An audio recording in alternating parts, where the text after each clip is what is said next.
We are joined here in the Beijing studio, Mr. Zhu Chengwu, who is a professor with the Defense Affairs Institute at the PLA National Defense University here in China. Welcome, sir.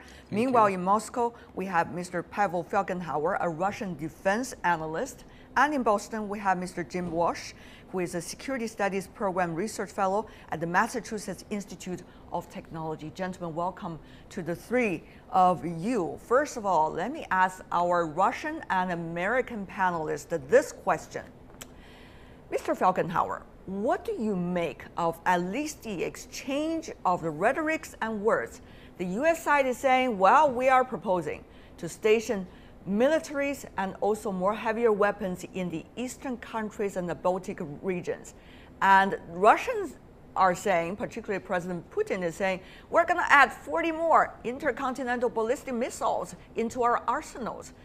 Are they likely to happen, or are they just words in the short term?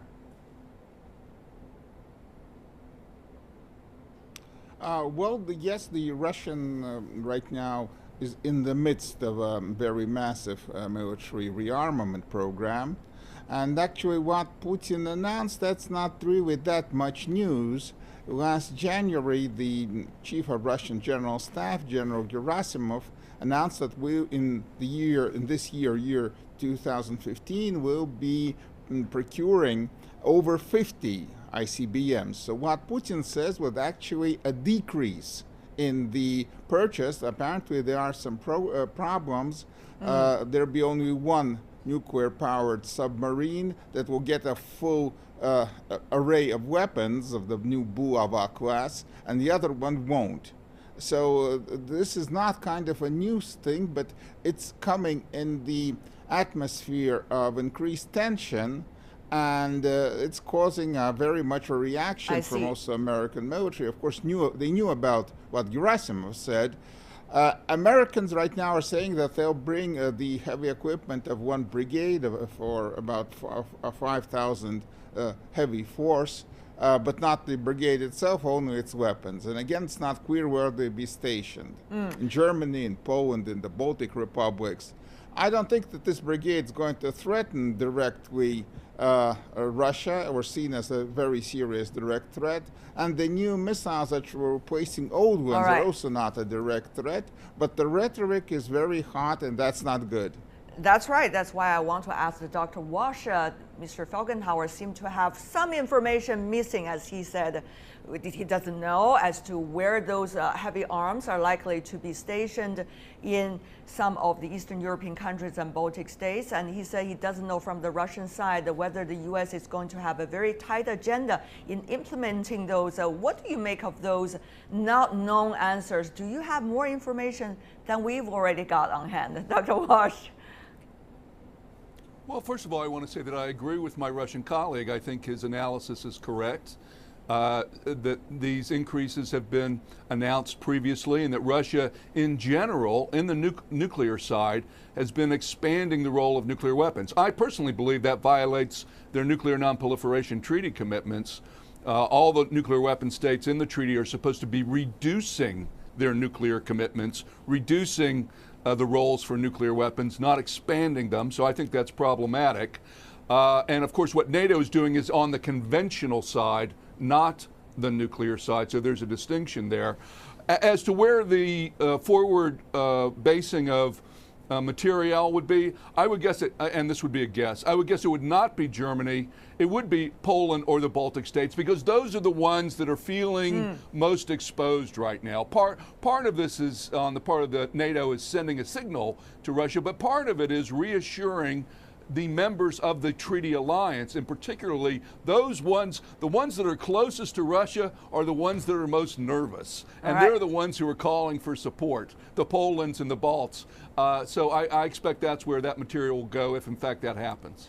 Dr. Walsh, in fact, what you have just said indicate to a certain extent the nature of the relations between the United States and NATO at this moment, because even you talk about Poland. Yes, indeed, earlier we heard both the Polish defense minister together with Mr. Carter, who is coming from the United States Defense Secretary, talk about the stationing of heavier arms, and yet this has not necessarily been winning approval from NATO as a whole. This is only a proposal coming from the United States. The question is NATO really seeing eye to eye with the United States on this, even though U.S. is a very key member of NATO? Dr. Walsh. Well, I mean, anytime you have that many countries, 16, whatever it is, number of countries in NATO, you're always going to have disagreements. And historically, if you look through the Cold War, there were disagreements about how to handle the relationships with Russia. So, for example, in Germany, there tends to be, and in other countries farther away from the border, there tends to be some more caution. So you're saying, Dr. Russia. Walsh, you're saying, Dr. Walsh, that there is difference in terms of opinions about what NATO wants to do toward Russia and what Washington wants to do toward Russia, even on this issue of stationing heavy weapons in the Baltic regions and possibly Eastern European countries. Is that what you're saying?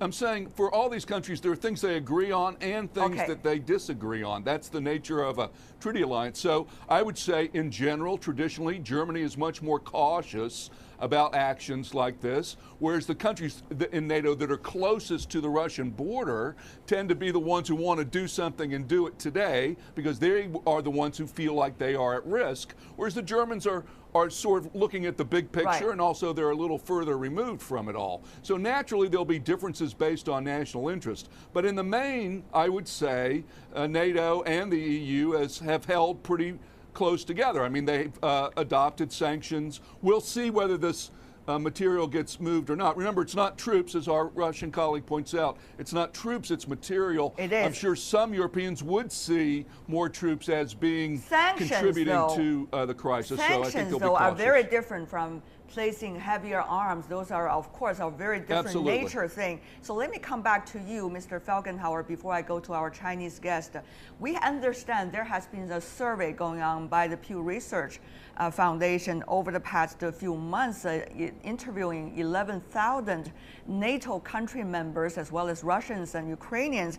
And what they consider as the result is that many of those coming from NATO countries, for example, Germany, do not necessarily approve their country coming to the rescue of another NATO country if there is, quote unquote, a provocation coming from Russia. What do you make from the Russian side of these differences among NATO countries? And also, as a result, what do you make of the current apparent differences also between Washington and some of the European capitals as well as to what to do with Russia? Dr. Falkenhauer. Well, yes, that's traditional, really. And during the Cold War, there was also rather massive kind of war feelings, especially in countries like Germany and also to a large extent in Britain.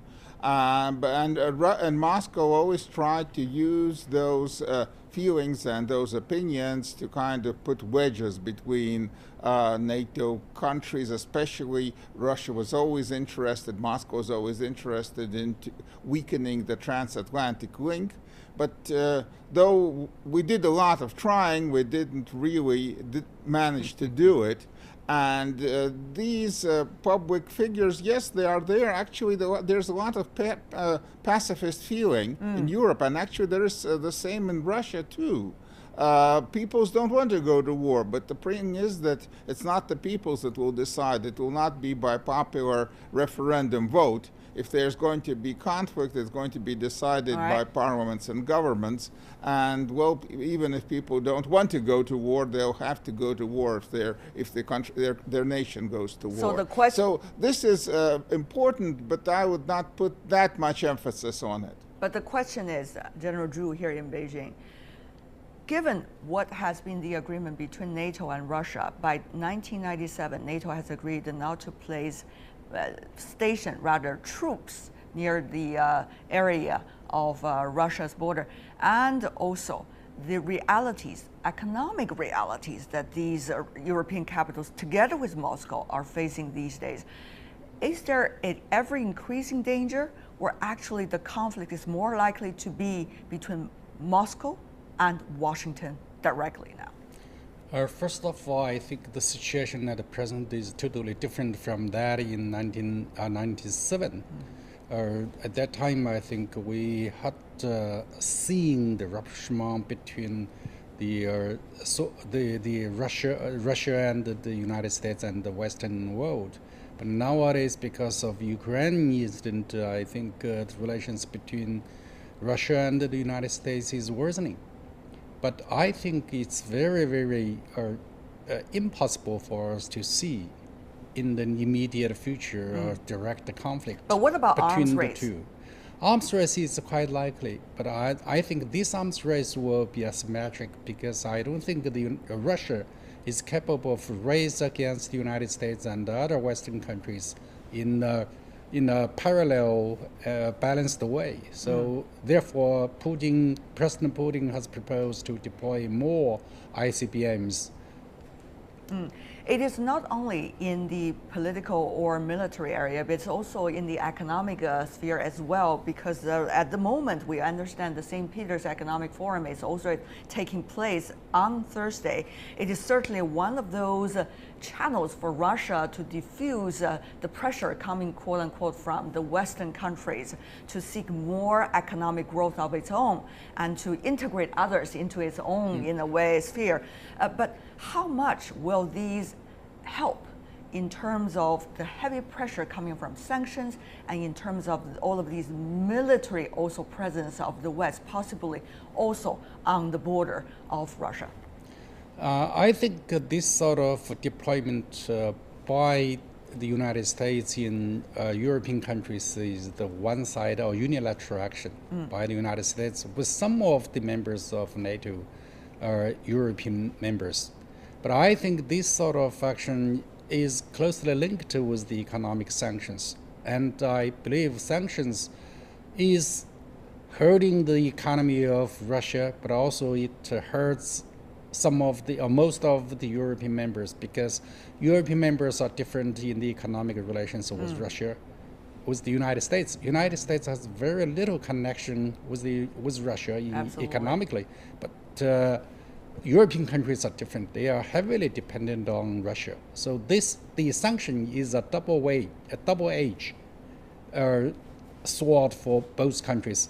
It produced tremendous difficulty for Russia, but also produced tremendous difficulty for European countries either. Mr. Felgenhauer, final word from you, because we really need to understand the strategy coming out of Moscow. Is there a strategy if the West, United States particularly, keep on pushing its military agenda near the Russian border? What would be the reaction you think that's politically acceptable inside your country? Well, Russia is braced for a rather long confrontation, especially with the United States. There's still hope that we can find ground and with Europe and find some kind of quid pro quo with Europe. It's understood and believed that before there's a presidential election and change of government in Washington, it's hopeless to find any kind of quid pro quo with the United States, and it's not clear what's going to happen afterwards.